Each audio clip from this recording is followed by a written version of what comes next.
Some folks say the measure of a man ain't taken in the easy hours.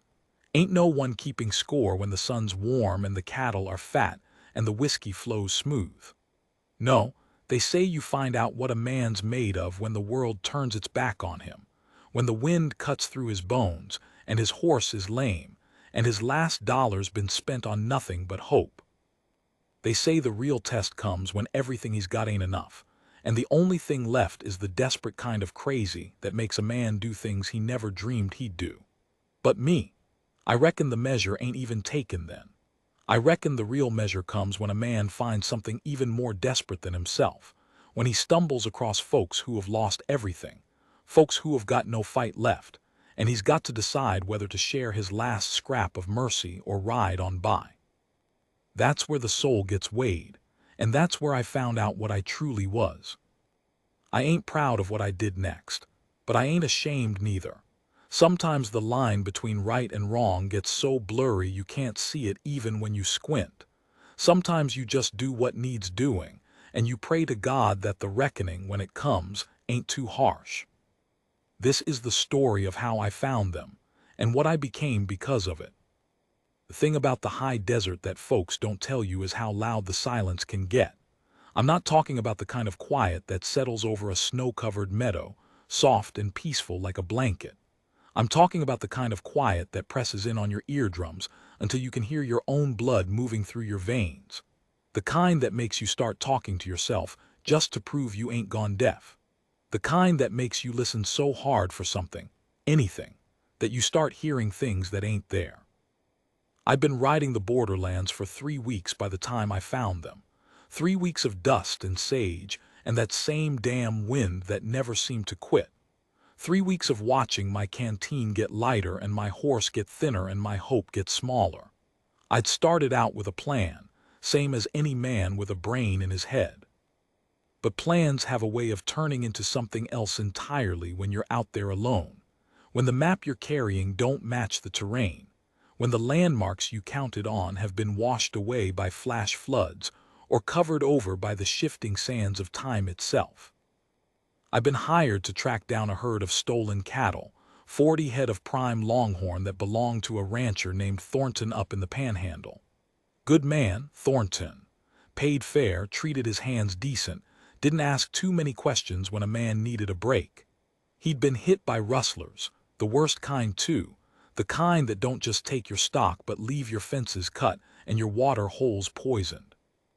He'd lost 3 men trying to get them back, and I figured I was tough enough to do what his hands couldn't. Tough enough? That's what I told myself.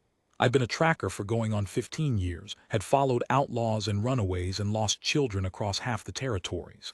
I'd read sign that would make most men's eyes cross, the way a blade of grass bends when a horse passes, the scatter of stones that tells you a rider's pace, the faint mark of a boot heel that says a man's tired. I'd found folks that didn't want to be found and things that didn't want to be seen. I was good at what I did. But I wasn't good enough, not this time. The rustlers had been smart, too smart. They'd driven the cattle through a stretch of badlands that made no sense to me, winding through canyons that led to nowhere, crossing and recrossing their own tracks until the ground looked like a spider's web of confusion. I'd lost them twice, found them again, lost them a third time. By the end of the second week, I was riding blind, following nothing but instinct and the occasional lucky find. That's how I ended up so far south, in country that even the Indians had mostly abandoned. The Apache who'd once roamed these lands had been pushed further west, further into the mountains, further into the places where white men didn't want to go. The few that remained kept to themselves, watching from ridgelines, leaving their signs in the rocks and the trees. I'd seen their smoke signals sometimes, thin ribbons of gray rising against the blue sky. I'd felt their eyes on me, knew they were tracking my movements just as surely as I was tracking the cattle. But I never saw them, not then, not until everything changed. The morning everything went wrong. It was the 3rd week, and I was running low on everything that mattered. My horse, a chestnut gelding named Red that I'd raised from a colt, was starting to flag. His ribs were showing through his coat, and his gait had lost that springy quality that made him such a good trail horse. I'd been rationing my food, eating half what I should, but even so, my saddlebags were nearly empty. The canteen was down to its last few swallows, and the creek I'd been counting on had turned out to be nothing but a dry wash. I'd camped the night before in a shallow arroyo, the kind of place that offered a little shelter from the wind but not much else. I'd built a small fire, more for company than warmth, and I'd sat there staring into the flames, watching them dance and flicker, trying to figure out what the hell I was going to do. I was 100 miles from the nearest settlement, probably more. I had no food, hardly any water, and a horse that couldn't carry me much further. The cattle were gone. I'd known that for days, really, but I'd been too stubborn to admit it. The rustlers had outsmarted me, and now I was paying the price. That was when I heard it. At first I thought it was the wind.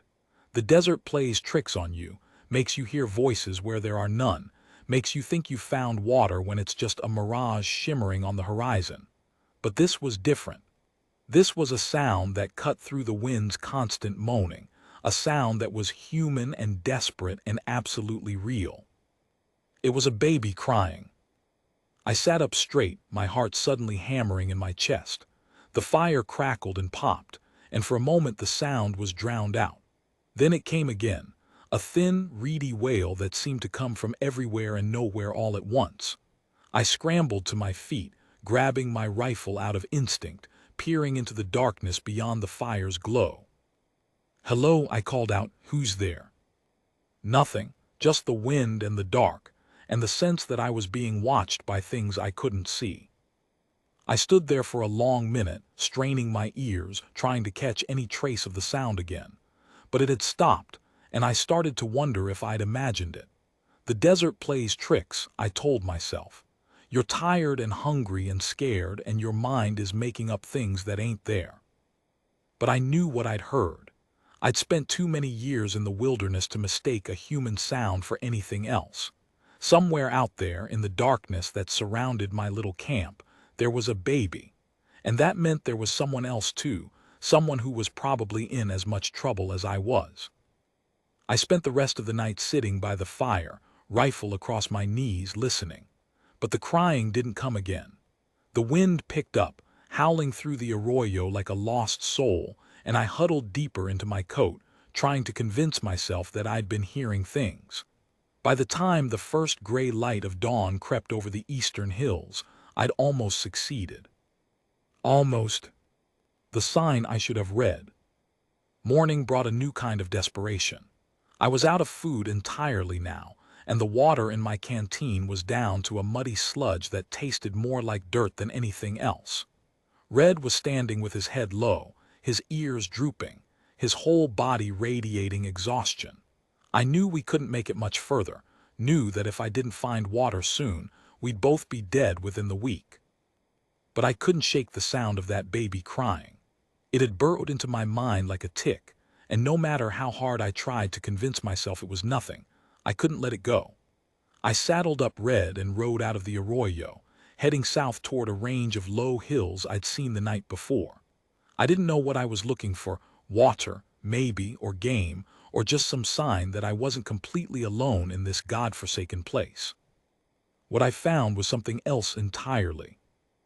I was about 2 miles from my camp when I saw the first sign. It was a piece of cloth, snagged on a creosote bush, a strip of calico, faded and torn, fluttering in the wind like a tiny flag. I reined in Red and leaned down to look at it. The cloth was dirty, stained with something that might have been mud or might have been blood. I couldn't tell which. I dismounted, my legs stiff and aching, and examined the ground around the bush. There were tracks there, fresh ones, maybe a day or two old. Several people had passed this way, walking, not riding. I could see the marks of bare feet and boots, small prints and large ones, all heading in the same direction. And there, just visible in the dust, was the faint impression of something being dragged. My stomach tightened. I knew what that meant. Someone was hurt or dead, and the others were carrying them. The tracks led toward a cluster of rocks about a 1/4 mile ahead, a jumble of sandstone boulders that looked like the ruins of some ancient city. I followed them slowly, my hand resting on the butt of my revolver. I didn't know what I was going to find, but I knew it wasn't going to be good. The tracks were too desperate, too uneven. The people who'd made them were running from something or towards something, and either way, they were in a bad way. I rounded the last boulder and stopped dead. There was a cave, a narrow crack in the rock face, barely wide enough for a man to squeeze through, and in front of it, collapsed on the ground, was a woman. She was Apache, I could see that right away. Her hair was long and dark, streaked with gray, and she wore the kind of simple cotton dress that the reservation women favored. She was lying on her side, one arm stretched out toward the cave, the other tucked under her body. She wasn't moving. I rushed forward, my own exhaustion forgotten. I knelt down beside her and gently turned her over. Her face was thin, gaunt, the skin stretched tight over her cheekbones. Her eyes were closed, and for a terrible moment I thought she was dead. Then I saw the faint rise and fall of her chest, and I breathed again. "Ma'am," I said, my voice rough from thirst. "Ma'am, can you hear me?" She didn't respond. Her skin was hot to the touch, burning with fever. I looked around frantically, trying to figure out what had happened. That was when I noticed the cave again and the tracks leading into it. Other people. She wasn't alone. I left her there, propped against a rock with my canteen, what was left of the water pressed to her lips. She swallowed weakly, instinctively, but didn't wake. Then I squeezed through the crack in the rocks and into the darkness beyond. What I found in the shadows. The cave was bigger than it looked from the outside. The narrow entrance opened into a wide chamber, maybe 30 feet across, with a high ceiling that disappeared into shadow. Light filtered in from the entrance and from a few cracks in the rock above, casting pale stripes across the floor. And there, huddled in the dimness, were the others. There were 6 of them, counting the woman outside. 5 inside, all Apache, all in terrible condition. There was an old man, his face deeply lined, his white hair hanging in tangled ropes around his shoulders. He was sitting with his back against the wall, his eyes open but unfocused, barely clinging to consciousness. Next to him was a young woman, maybe 20, maybe younger, with a baby in her arms. The baby was crying now, that same thin wail I'd heard the night before.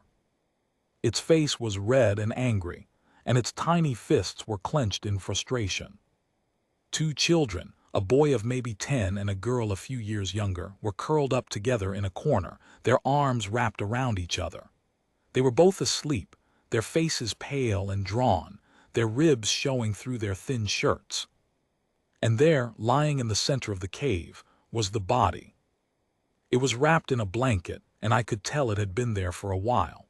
The smell was starting to get bad, a heavy sweetness that mixed with the dry dust of the cave to create something sickening. I didn't need to look at the face to know it was dead. The young woman with the baby saw me looking and made a sound, a low, animal moan of grief that made my chest ache. "I'm sorry," I said, my voice barely above a whisper. "I'm so sorry." She didn't respond. She couldn't. Her eyes were dark and hollow, filled with a sorrow so deep it had no bottom. She just held the baby tighter and rocked back and forth, her body swaying in a rhythm that seemed to have no end. I stood there for a long moment, trying to process what I was seeing. Then my training kicked in, the instincts that had kept me alive for 15 years in the wilderness. I needed to get them out of here. They were dying, dehydrated, starving, and sick. The woman outside was burning up with fever, and the rest of them weren't far behind. But how? How was I supposed to move 6 people, 2 of them children and 1 of them a baby, when I didn't even have enough water for myself? How was I supposed to get them to safety when I didn't even know where safety was? I pushed those thoughts aside. They didn't matter. What mattered was that they were alive and that I had a responsibility to help them. I'd never been a religious man, not in the conventional sense, but I believed in something. Call it duty, call it honor, call it just being a decent human being. Whatever it was, it told me that I couldn't leave these people to die alone in the dark. A desperate decision. I left the cave and went back to Red, who was standing exactly where I'd left him, his head still hanging low. I'd been carrying a little extra gear, a hatchet, a coil of rope, some spare bullets, and I'd been planning to dump it all to lighten his load. But now I was thinking differently. I pulled the hatchet off my saddle and started cutting green branches from the scrubby trees that dotted the hillside. It was hard work, and my hands were shaking from hunger, but I kept at it until I had a pile of wood that I could use for a travois. Then I uncoiled the rope and lashed the branches together, making a rough framework that I could drag behind Red. It took me the better part of an hour, and by the end I was sweating and dizzy, my vision swimming with dark spots. I leaned against Red's shoulder and forced myself to breathe, counting slowly in my head until the world stopped spinning. "All right, boy," I said, patting his neck. "I need you to do something for me. I know you're tired, I know you want to rest, but I need you to carry these people just for a little while, just until we find water. Can you do that for me?" Red looked at me with those big brown eyes, and I could have sworn he understood. He gave a soft whicker and nuzzled my shoulder, and I felt a lump rise in my throat. "Good horse," I whispered, "best horse I ever had." I went back to the cave and started the slow, painful process of moving the Apache. The old man was the worst. He couldn't walk at all, and I had to carry him out of the cave and lift him onto the travois. He was light, far too light, and I could feel every bone in his body as I set him down. His eyes fluttered open briefly, and he looked at me with a strange, unreadable expression. "White man," he said, his voice a dry whisper. "Why?" I didn't know how to answer that. Why was I helping them? Because they needed help. Because I couldn't live with myself if I didn't. Because some part of me recognized something in their struggle that mirrored my own. "I don't know," I said honestly. "Just rest now, save your strength." The young woman with the baby followed me out, carrying the infant in a sling across her chest. She was swaying on her feet, barely conscious, but she kept walking, one foot in front of the other, driven by something I couldn't understand. The two children followed behind her, holding hands, their faces blank with shock. The sick woman outside was the last. She'd slipped deeper into unconsciousness, and I had to lift her onto the travois alongside the old man. She was heavier than she looked, dead weight, and my arms screamed in protest. But I got her there, and I laid the blanket over her, and I started walking. I didn't know where we were going. I didn't have a plan. All I knew was that the wind was starting to shift, and I could smell rain on the air, rain, maybe, or maybe just the promise of it. I'd learned to read the signs years ago, and I knew that a storm was coming. It might be a good thing, might bring us water. Or it might be a bad thing, might flood the washes and strand us in the worst possible place. But I didn't have a choice. I just kept walking, one foot in front of the other, the travois dragging behind me, the Apache huddled close together. I didn't know who they were or where they'd come from. I didn't know what they'd been running from or what they'd lost. But I knew in that moment that they were my responsibility, that whatever happened next, I couldn't let them down. I kept walking and the rain started to fall, a soft, gentle rain that smelled like hope. And I wondered as I walked whether I was saving them or whether they were saving me. The rain started as a whisper, a soft pitter-patter on the dry earth that barely settled the dust. I tilted my face up to meet it, letting the cool drops wash over my cracked lips and burning skin. It felt like a benediction. A sign that maybe the universe wasn't completely indifferent to our suffering. I'd been walking for nearly 2 hours, leading Red and the travois, and my body was screaming at me to stop. But I couldn't stop. Not now. Not when I could see the Apache shivering on the travois, the rain soaking through the thin blankets I'd covered them with. The old man's eyes were open now, and he was watching me with that same unreadable expression, his gaze tracking my every move. The young woman with the baby was still walking, though her steps were getting slower and more unsteady. The children had given up walking altogether. They were sitting on the travois now, huddled together like frightened animals. I didn't blame them. I was frightened too. The rain quickly intensified, going from a gentle blessing to a fierce downpour in the space of minutes. Water streamed down my face, blinding me, and the ground turned to mud beneath my feet. The travois started to bog down, the wooden runners sinking into the soft earth, and I had to strain with every step to keep moving forward. "Come on, Red," I gasped, pulling on the rope. "Just a little further, just a little further." The horse snorted and tossed his head, but he kept moving, his hooves slipping and sliding in the mud.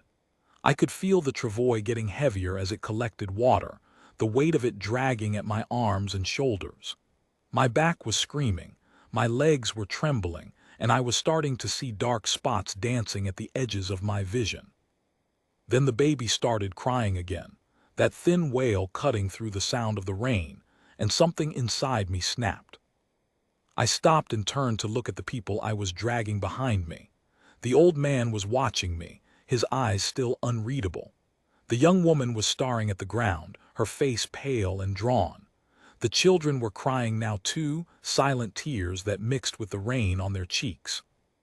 And the baby was screaming like its heart was breaking. "All right," I said, dropping the rope. "All right, we need to find shelter, now." I looked around wildly, trying to see through the curtain of rain. The hills we'd been walking through had become treacherous, the slopes turning to slick mud that could send us sliding at any moment. I could see a ridge ahead, maybe a quarter-mile away, and I thought I could make out the dark opening of a cave or an overhang. "Come on," I said, grabbing the rope again. "One more push, we can make it." I don't know how we made it to that ridge. I don't remember most of the walk.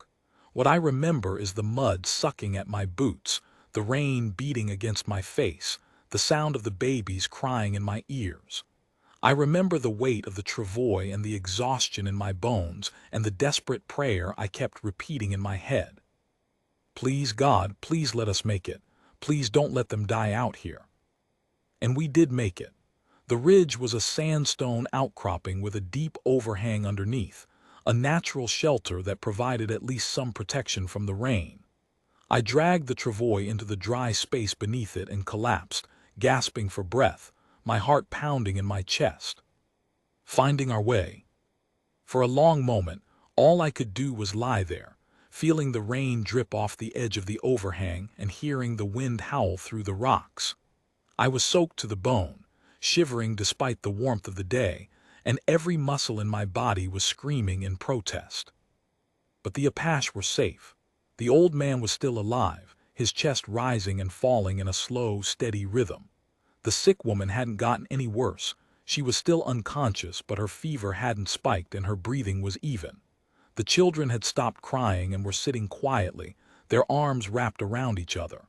The young woman had finally sat down, the baby still cradled against her chest, and she was staring at the rain with empty eyes.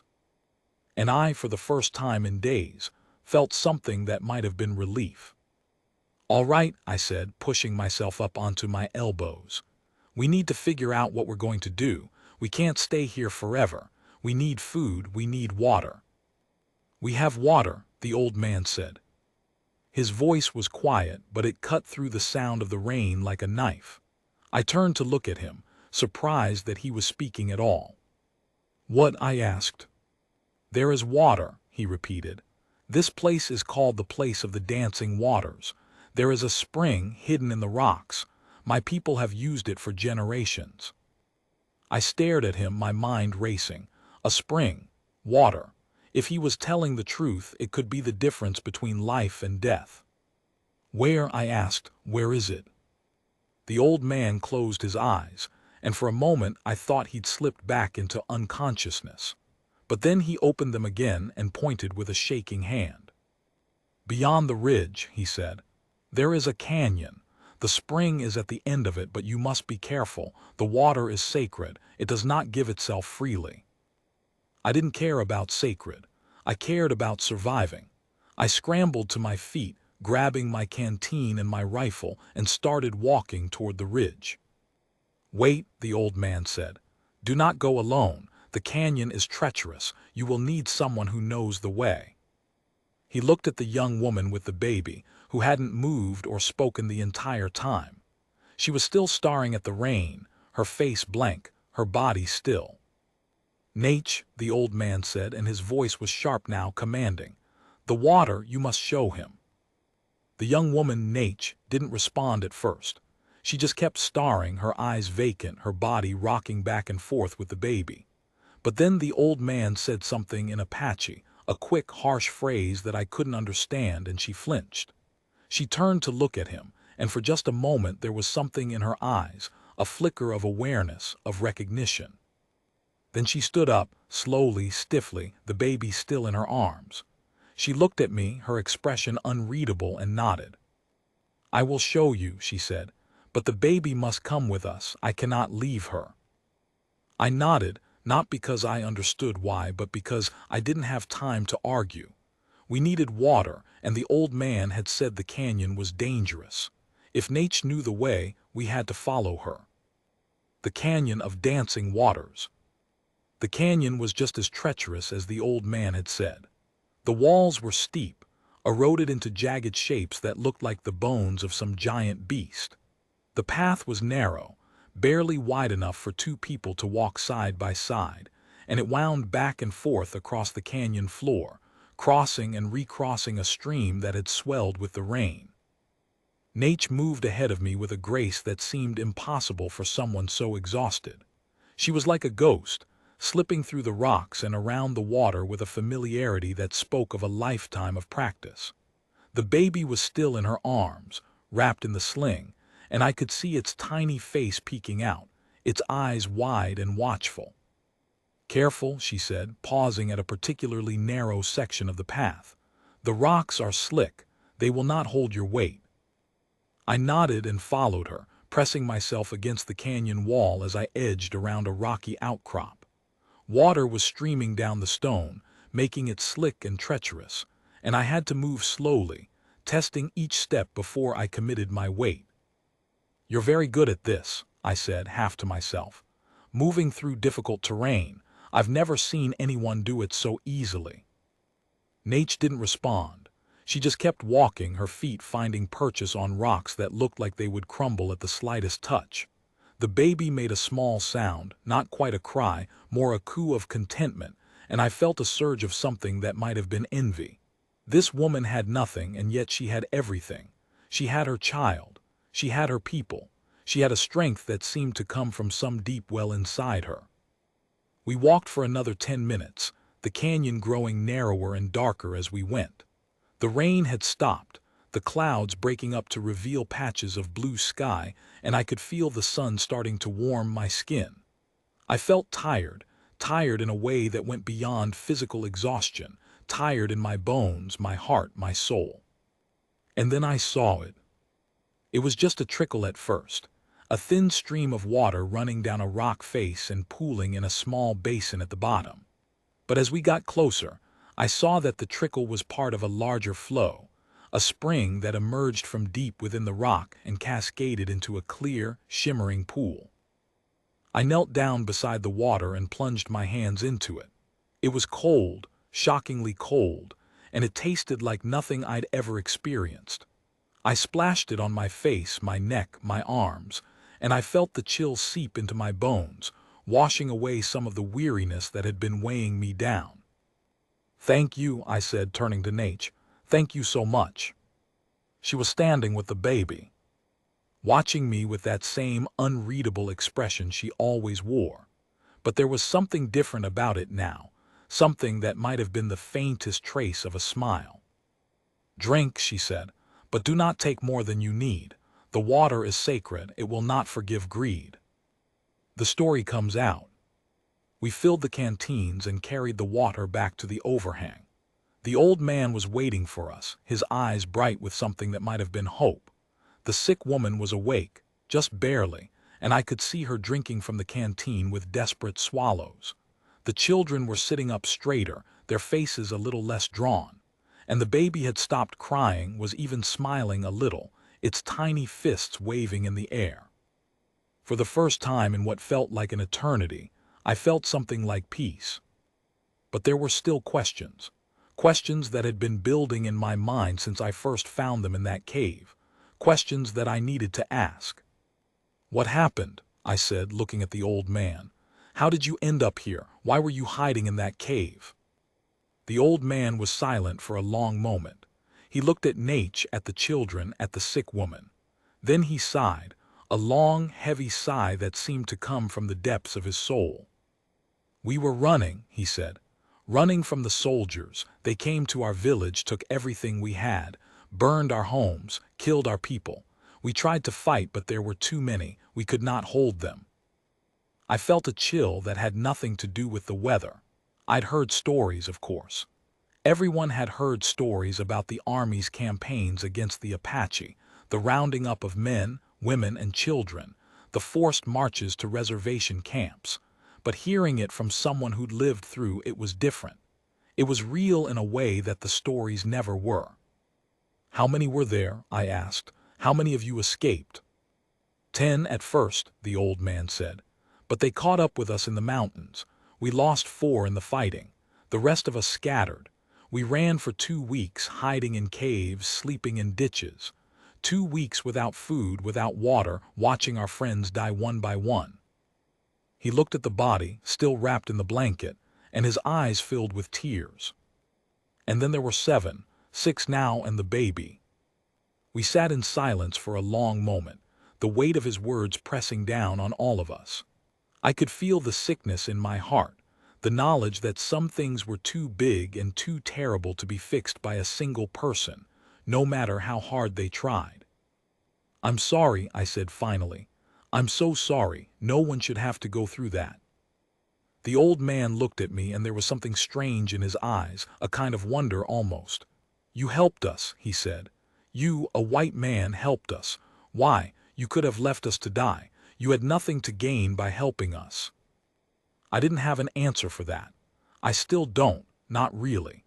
All I knew was that I'd seen the baby's face and the children's faces and the woman's face, and I hadn't been able to walk away. "Because you needed help," I said, "and I was there, that's all." The old man nodded slowly, his eyes never leaving mine.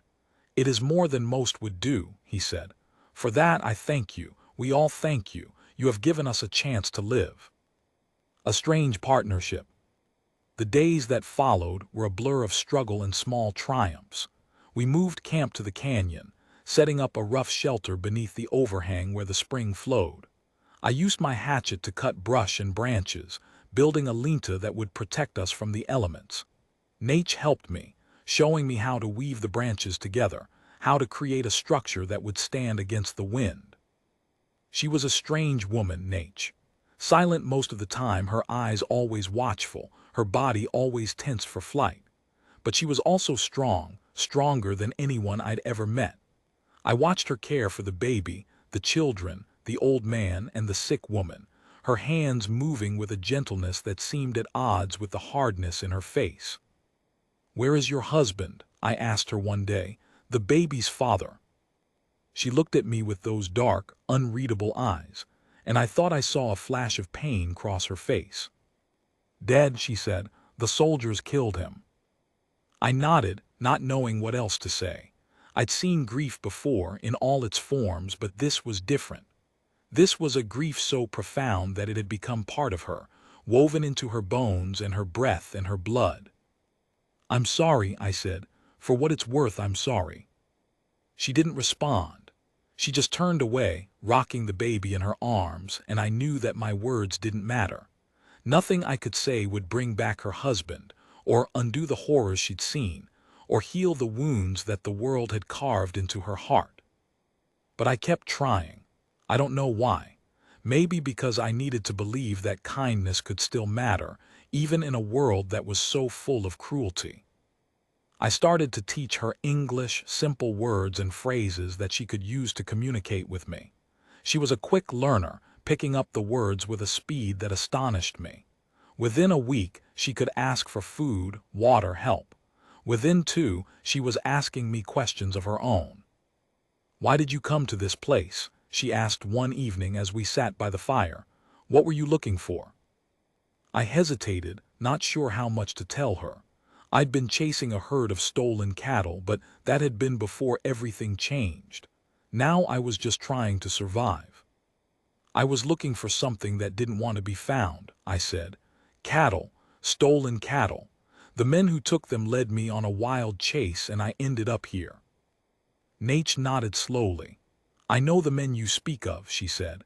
They came through our village months ago. They were looking for water, for supplies. They threatened us, took what they wanted, and left. I felt my anger rise at that, a deep, righteous fury that seemed to have no outlet. The same men, I said.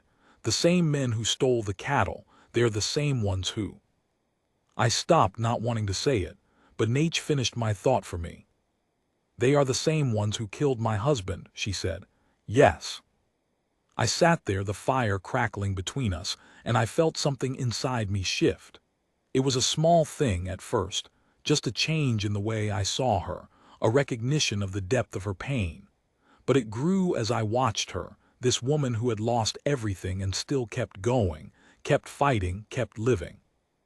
The soldiers who attacked your village, I said, were they the same men, the ones who stole the cattle? Nate shook her head. No, the soldiers were different, they were. What do you say, the law, the army? They came with orders and flags and guns. They were not thieves, they were men with a purpose. I thought about that for a long moment. I'd spent my whole life believing that the law was something to be respected, something that protected the innocent and punished the guilty. But now I was seeing the other side of it. I was seeing what happened when the law decided that some people didn't count, that their suffering was just a cost of doing business. They took everything from us, Nate said. Our land, our homes, our families. They took our way of life and left us with nothing. And now they want to take the rest. She looked at me, her eyes sharp and bright in the firelight. You think you are different from them. You think your heart is kind. I opened my mouth to say yes, that I was different, that I was trying to help them. But the words wouldn't come. Because I realized in that moment that I was part of the same system. I was a white man, riding through Apache lands, taking what I needed and expecting nothing in return. I might have been kinder than some, but I was still part of the same world that had destroyed them. I don't know what I think, I said finally. I just know that I'm here, and I'm not going anywhere. The decision. The decision came a few days later. The sick woman, her name was Yanaba, was getting weaker. Her fever had spiked again, and she was coughing up blood, which I knew was a bad sign. I didn't have the medical knowledge to treat her properly, and I was running out of food. We were surviving on what I could find, small game that I shot with my rifle, edible roots that Nate showed me how to dig up, but it wasn't enough. We were all getting thinner, weaker, and I knew that if I didn't do something soon, we would all be dead. I need to find help, I told the old man one morning. I need to go to the nearest settlement and bring back supplies, medicine for Yanaba, food for all of us. The old man looked at me with a strange expression. You would leave us, he asked. You would go back to your people. I would come back, I said. I promise, I just need to find help. I can't do this alone. The old man was silent for a long moment, his eyes searching mine. Then he nodded slowly. I believe you, he said. You are not like the others, you have a good heart. I didn't know how to respond to that, so I just nodded and started gathering my supplies. I'd been thinking about this for days, running through the options in my head. The nearest settlement was a place called Dry Creek, about 40 miles north. It was a small town, hardly more than a cluster of buildings, but it was the closest I could get to civilization. I packed my rifle, my canteen, and as much food as I could carry. I saddled Red and said goodbye to the Apache, promising them that I would be back within a week. Be careful, Nate said. The soldiers are still out there, they are looking for us. I know, I said, I'll be careful. I rode out of the canyon and into the wilderness, leaving them behind. And as I rode, I couldn't help but think about what I was doing. I was leaving these people to fend for themselves, just like everyone else had. I was doing the same thing that the soldiers had done, the same thing that the settlers had done, the same thing that everyone had done. But I told myself I was different. I told myself I was coming back. And I believed it too.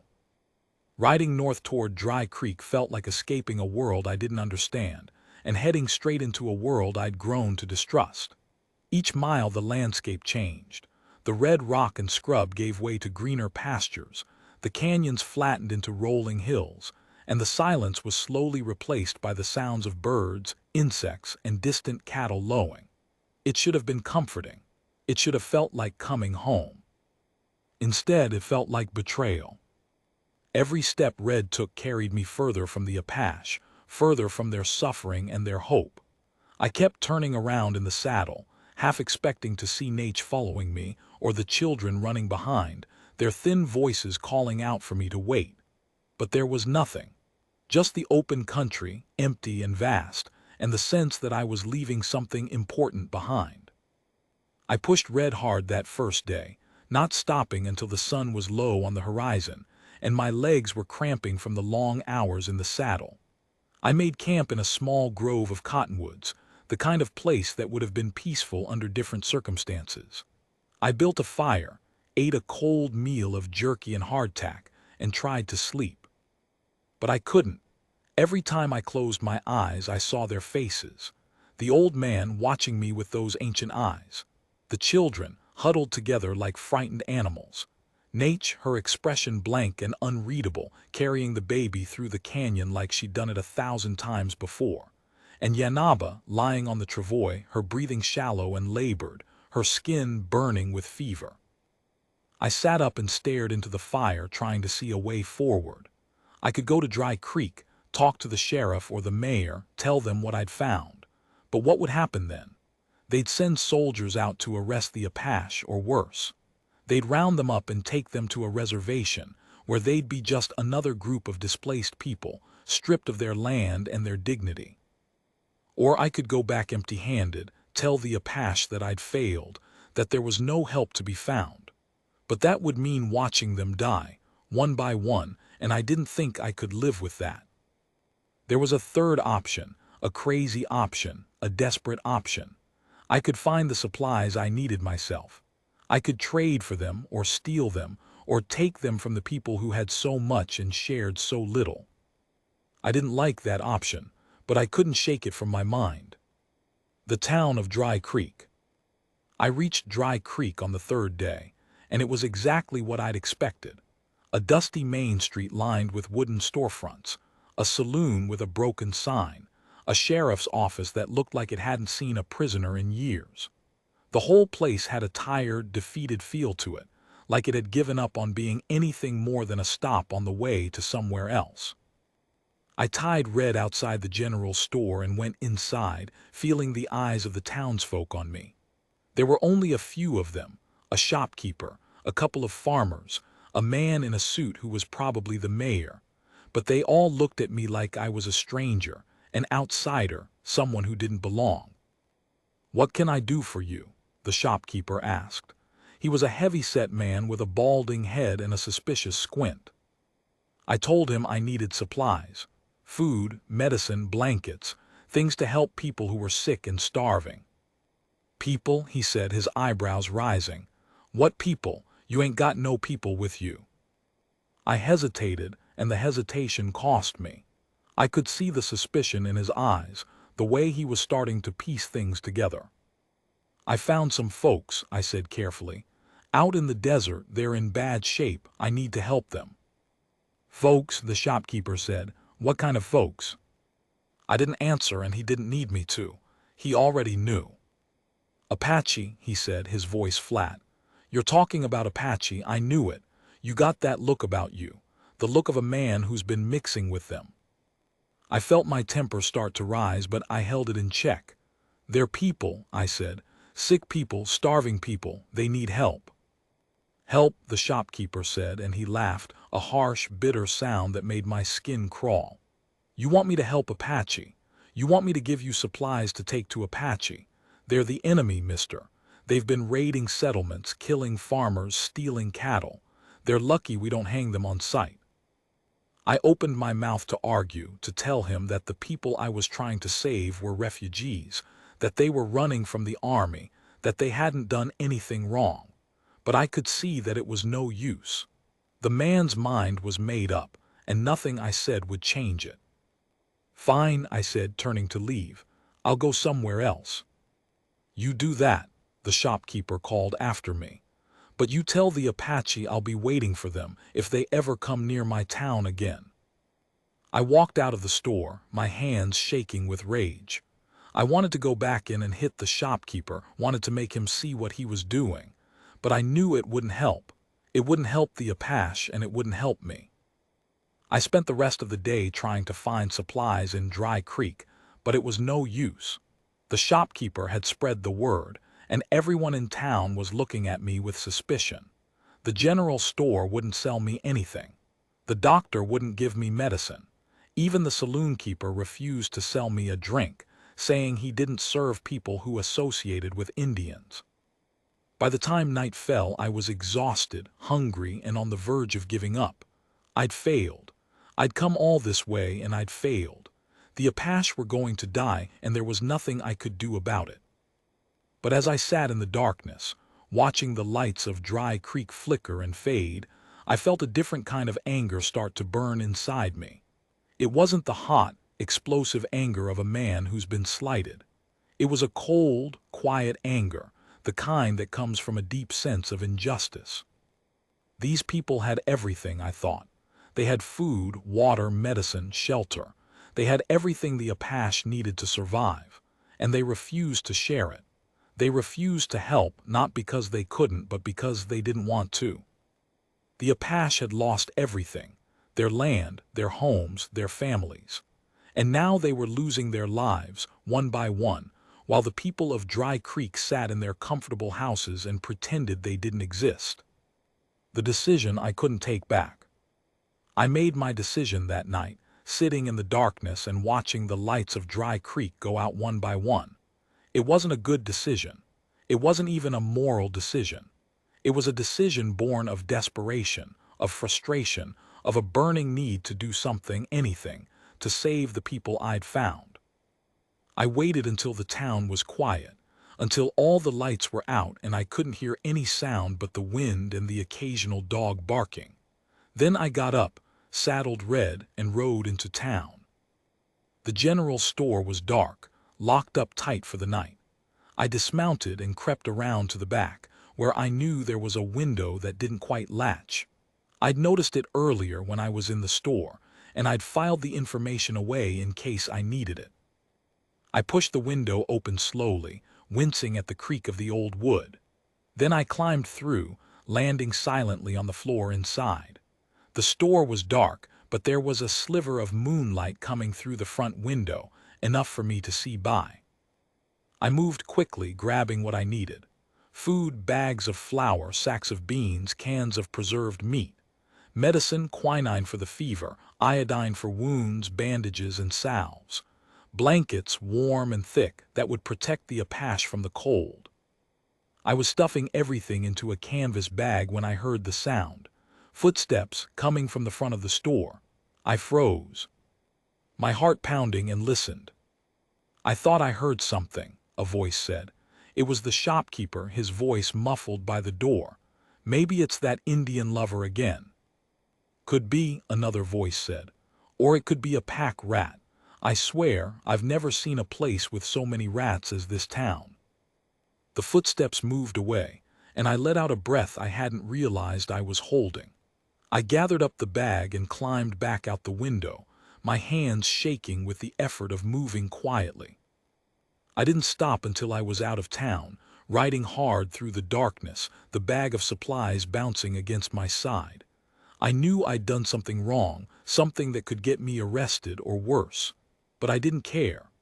All I could think about were the Apache, waiting in their canyon, hoping that I would come back. I rode all night and most of the next day, not stopping until I reached the canyon. The supplies were heavy, but I didn't mind. Every pound of flour and beans was a pound of hope, a pound of life. When I saw the overhang in the distance, I felt a surge of relief so intense that it almost knocked me out of the saddle.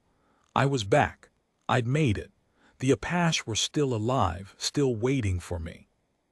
But as I drew closer, I realized something was wrong. There was smoke rising from the camp, and I could hear voices, angry voices, shouting and screaming. I kicked Red into a gallop, my heart pounding. Something was happening, something bad. The confrontation. The scene that greeted me when I reached the overhang was chaos. The Apache were gathered in a tight group, huddled together like sheep facing a wolf. Standing in front of them, his face red with rage, was the shopkeeper from Dry Creek.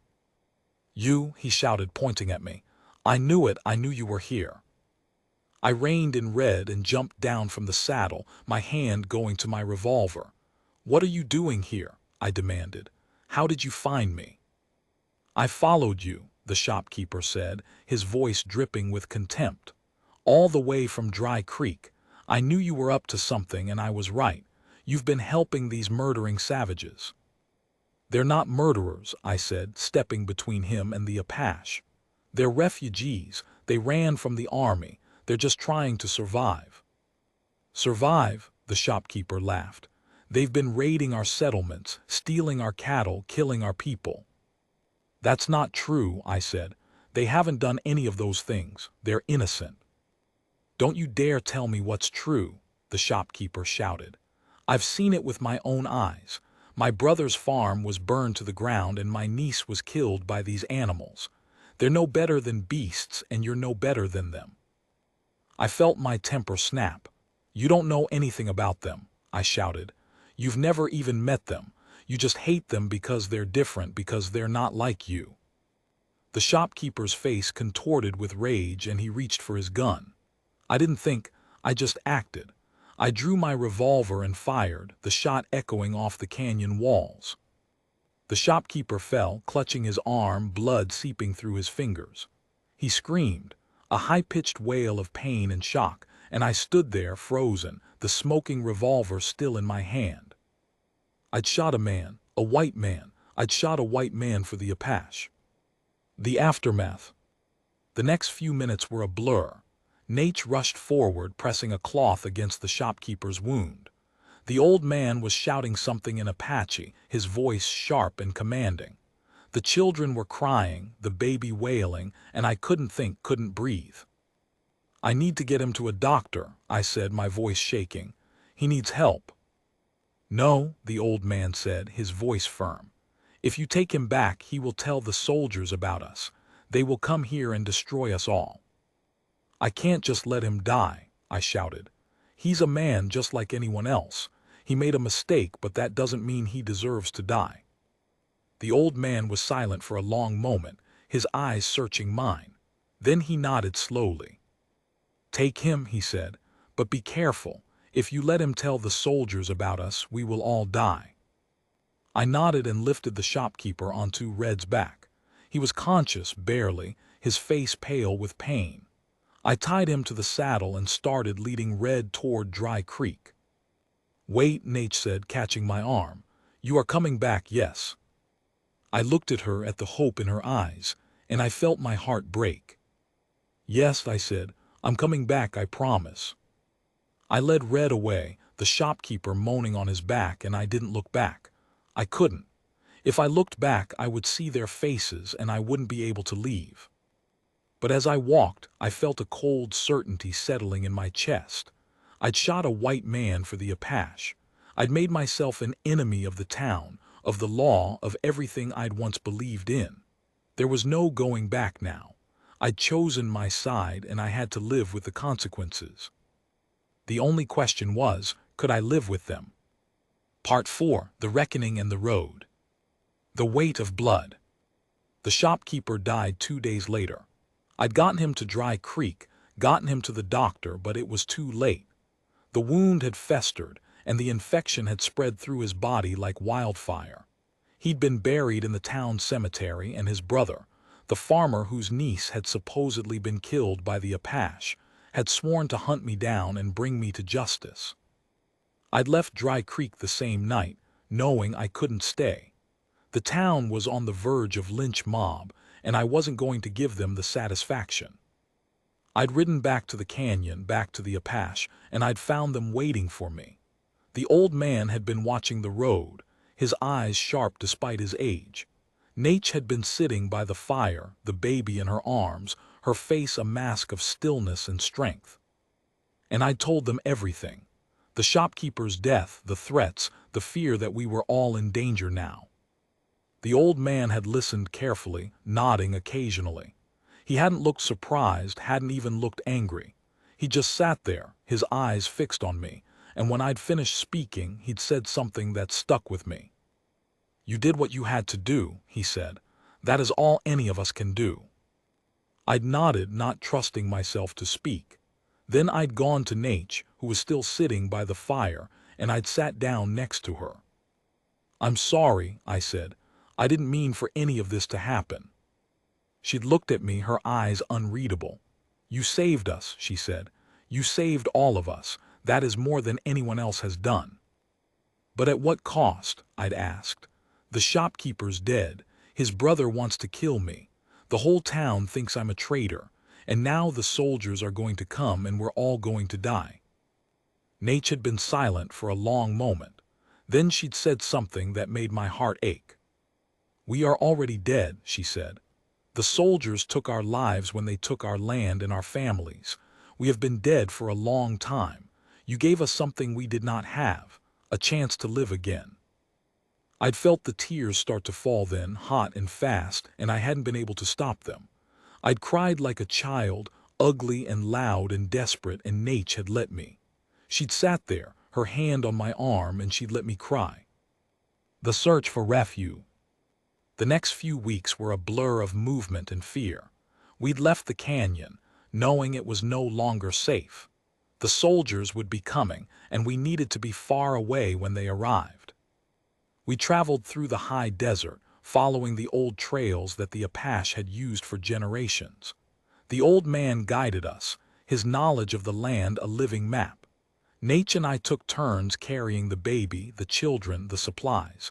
It was slow going, painful and exhausting, but we kept moving. I'd been thinking about the future, about where we could go. The reservation was out of the question. It was a death sentence, a place where the Apache were herded like cattle and left to die of disease and despair. But there were other places, hidden places, where the Apache had taken refuge before. The old man knew of them, and he was leading us there.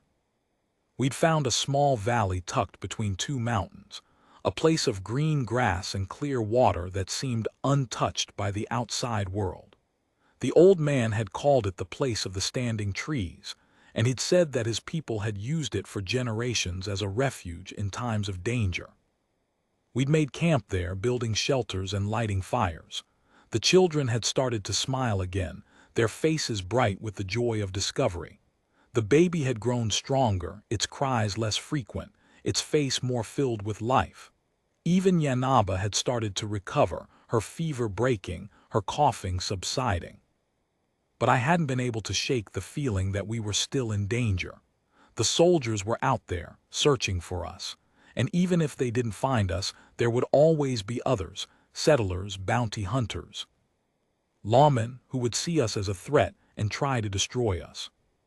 I'd started to think about what would happen next. I couldn't stay with the Apache forever. I was a white man and I had a life, or what was left of it, somewhere else. But I couldn't leave them either.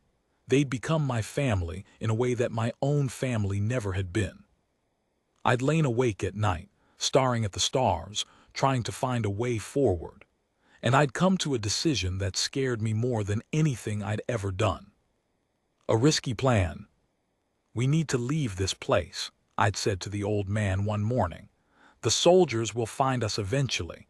We need to go somewhere they won't look." The old man had looked at me, his eyes steady. "Where would we go?" "South," I said. "Into the mountains. I know a place, a ranch that's been abandoned for years. It's in the middle of nowhere, surrounded by wilderness. No one will find us there." The old man had been silent for a long moment. Then he'd nodded. "I trust you," he said. "You have not led us wrong yet." I'd felt a surge of gratitude, so intense it made my chest ache. This man, this old Apache who had lost everything, was trusting me to save him and his people. It was a weight I didn't feel worthy of, but I couldn't refuse it. We packed up our meager belongings and started moving again, heading south toward the mountains. The children had complained at first, their feet tired from the walking, but Nate had carried the youngest on her back and told the others stories of the old days, before the white men came. The old man had walked beside me, his pace slow but steady, and we'd shared the silence between us like a comfortable blanket. The ranch was exactly as I remembered it. A small cabin, a barn in ruins, a fence that had been eaten away by time and weather. But the land was good, rich soil, clear water, plenty of game, and it was far from the main trails and settlements. We'd set to work fixing it up, the Apache and I working side by side. The children had gathered firewood and fetched water. Nate had cooked meals and tended the baby. Yanaba had regained enough strength to help with the lighter tasks, and the old man had sat in the doorway, watching us with his ancient eyes, occasionally offering advice or telling stories of the old days. It was a strange life, but it was a good one, and for the first time in a long time I'd felt like I was home. The reckoning. It happened on a cold winter night, the kind of night when the stars shine bright and the air carries the promise of snow. We'd been at the ranch for a few months, and we'd started to relax, started to think that maybe we were safe. But we were wrong. The soldiers came in the middle of the night, surrounding the cabin with torches and guns. I woke to the sound of horses and shouting, and by the time I got to the door, it was too late. They were everywhere, men in blue uniforms, their faces cold and hard. The old man was lying in the snow, a red stain spreading across his chest. Nate was on her knees, her hands bound behind her, her eyes wide with fear. The children were screaming, their voices piercing the night like knives.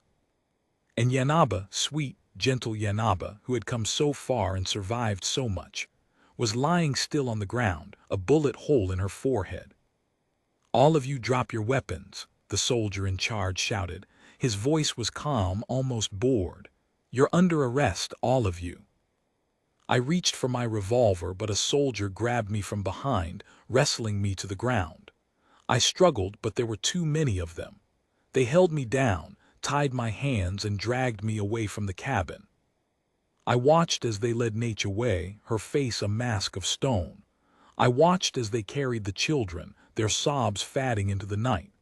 I watched as they set fire to the cabin, the flames licking at the sky.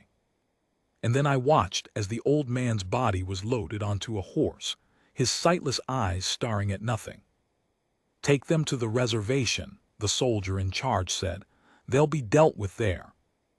I shouted, screamed, tried to get free, but it was no use. I'd failed them all. The aftermath. The camp was quiet, the kind of silence that presses in on a man's ears until he can hear his own heartbeat. I sat with my back against a tree, watching the sun set behind the mountains. The sky was a deep purple, streaked with orange and red. It was beautiful, even if it did feel cruel. The soldiers had brought us to a camp, a temporary holding place before we were moved to the reservation. The Apache were in a separate section, behind a fence of wooden stakes. I could see them huddled together, their faces blank and hopeless. Nate was sitting with the children, her arms wrapped around them, her body swaying slightly. I hadn't been able to speak to her. The soldiers didn't allow it. But I'd watched her trying to protect the children, trying to keep them calm. She was still fighting. Even now, even after everything, she was still fighting. And I knew in that moment that I had to do something. I couldn't just let this happen. I couldn't let them take her and the children to the reservation, where they'd be stripped of everything they had left. I had to fight for them, the way I should have fought for them before. The escape. The night was dark, the moon hidden behind a thick blanket of clouds. I sat in the shadows watching the soldiers. They were bored, tired, not paying attention. They thought the Apache were too broken to try anything, too beaten to resist. They were wrong. I waited until the soldiers were changing guard, their attention focused on the routine, and then I moved. I slipped out of my bonds and crawled toward the fence. The Apache were waiting, their eyes wide with fear and hope. I motioned for them to stay quiet, then started cutting through the fence with a knife I'd hidden in my boot. Nate was the first one through. She grabbed my hand, squeezing it tight, and for a moment we just looked at each other. Then the children started crawling through, followed by the other Apache. We didn't stop, didn't look back. We just ran. We ran through the night, through the scrub and the rocks and the darkness. I could hear the soldiers shouting behind us, but I didn't look back. I just ran, the Apache running with me, my heart pounding in my chest. We found shelter in a cave, the same kind of cave where I'd found them months ago. We huddled together, listening to the sounds of the soldiers searching for us. We couldn't hear them, but we knew they were out there, their torches flickering in the distance. "Will we ever be safe?" Nate asked. Her voice was quiet, barely a whisper. I didn't have an answer. I didn't know if we would ever be safe. All I knew was that we were alive and that we had to keep fighting. "We'll find a way," I said. "We always do." The long road. We stayed in the cave for 3 days, waiting for the soldiers to leave. When they finally did, we came out and started walking again. We walked for weeks, through the high desert and the mountains, following the old trails that had been used for generations. We didn't stop, didn't rest, just kept moving forward. I'd been leading them south, toward a place I'd heard about from an old prospector. It was a valley, hidden from the world, where the Apache could live in peace. I didn't know if it was real, but I had to try. Nate had been walking beside me, the baby on her back, her eyes fixed on the horizon. She'd been stronger than I'd ever imagined. She'd kept going, kept fighting, kept hopping. "Thank you," she said one day, breaking a long silence. "Thank you for not giving up on us." I'd smiled, tired but grateful. "Thank you for not giving up on me." The end of the road. We finally reached the valley. It was just as the old prospector had described it, a hidden paradise, surrounded by mountains with a stream running through the middle. The grass was green, the sky was blue, and the air was filled with the sound of birds. We made camp at the edge of the stream, and I looked around at the people I'd found. The children were laughing, chasing each other through the grass. The baby was sleeping peacefully in Nate's arms, and Nate was watching me, her eyes warm and full of hope. "We made it," she said. "We're safe." I nodded, feeling the weight of the months lifting from my shoulders. "We made it," I agreed. But I couldn't help thinking about the journey ahead. We were safe for now, but the soldiers were still out there, still searching. And the world beyond the valley was still cruel and unforgiving.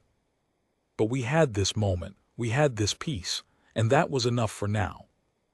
I looked at Nate, at the children, at the future we'd fought so hard to create. And I knew in my heart that we would survive. We'd already survived so much. We could survive anything. "The road ahead is still long," I said, "but we'll walk it together." Nate reached out and took my hand, her fingers warm and strong. "Together," she said. We watched the sun set over the valley, painting the sky in shades of gold and purple. And for the first time in a long time, I felt something that might have been hope. The journey was far from over, but we were ready for it. We had each other, and we had the strength to keep moving forward. And that, I realized, was all that mattered. I still think about the old man sometimes, about the children, about Yanaba. I think about the soldiers, the soldiers, the soldiers. And I think about the journey, the long, endless journey that we'd been on since the beginning. But I also think about the valley, about the stream, about the children laughing in the grass. I think about Nate, her hand in mine, her eyes warm and full of hope. And I think about the future that we'd fought so hard to create.